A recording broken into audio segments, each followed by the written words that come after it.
हम मृत्यु के बारे में बात करना पसंद नहीं करते। जैसे ही यह शब्द आता है मन असहज हो जाता है। हम विषय बदल देते हैं।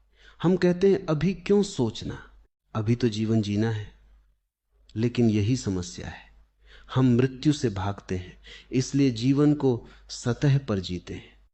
अगर हम ईमानदारी से देखें तो हमारे बहुत से डर मृत्यु से जुड़े हैं। खोने का डर, अकेले होने का डर, महत्व खत्म हो जाने का डर। हम चीजों को पकड़ते हैं क्योंकि हम जानते हैं कि सब छूट जाएगा और इस पकड़ में बेचैनी है।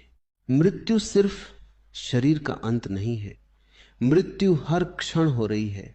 हर पल कुछ पुराना खत्म हो रहा है।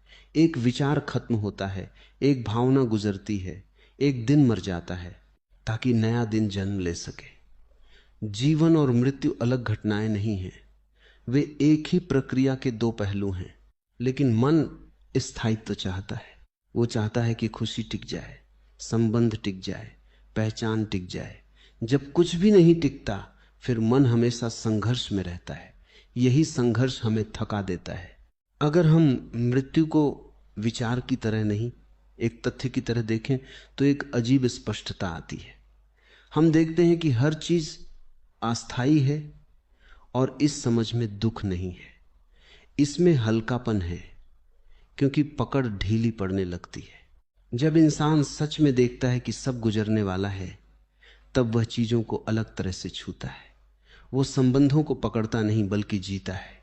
वो अनुभवों को जमा नहीं करता, महसूस करता है, क्योंकि उसे पता है हर क्षण का अपना मूल्य है। मृत्यु का डर तब कम होता है जब इंसान जीना शुरू करता है। और जीना मतलब हर क्षण को पूरा देखना। हम मरने से इसलिए डरते हैं क्योंकि हमने जीना अधूरा छोड़ रखा है। अधूरी बातें, अधूरे रिश्ते, अधूरी समझ। मन कहता है अभी नहीं, अभी बहुत समय बाकी है।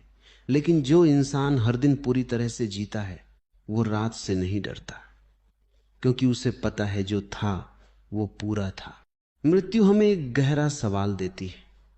अगर सब खत्म हो जाएगा तो ऐसा क्या है जो सच में महत्वपूर्ण है? पैसा, पहचान, तुलना या समझ? धीरे धीरे स्पष्ट होता है कि बाहर की चीजें बदलती रहेंगी, लेकिन देखने की क्षमता, जागरूकता ही असली संपत्ति है। वही हमारे अनुभव को अर्थ देती है। आत्मबोध यहीं जुड़ता है। जब इंसान खुद को सिर्फ शरीर और कहानी नहीं मानता बल्कि देखने वाली चेतना के रूप में महसूस करता है, तब मृत्यु का अर्थ बदल जाता है। शरीर मिट जाएगा, स्मृतियां चली जाएंगी, लेकिन देखने की वो जगह, वो शांति, वही जीवन का केंद्र है। और जो उस केंद्र को छू लेता है वो मृत्यु को दुश्मन नहीं मानता। वो समझता है कि मृत्यु जीवन का विरोध नहीं बल्कि उसका हिस्सा है। जैसे सांस अंदर जाती है, बाहर आती है, वैसे ही जीवन आता और जाता है। और इस आने जाने के बीच जो देख रहा है वही स्थायी सत्य है।